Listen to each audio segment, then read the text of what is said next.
প্রতিবাদ করার জন্যই আজ আমরা ধর্ণা মঞ্চে এসেছি।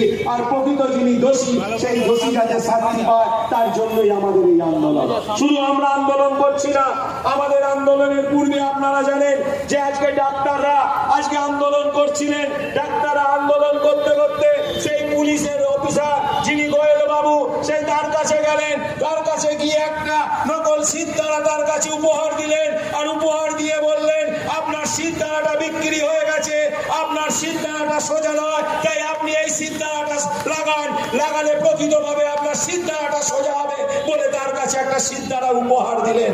আর বললেন, আপনি যে অন্যায় করেছেন সেই অন্যায়ের জন্য আপনাকে পদত্যাগ করতে হবে। তাই ভাবুন।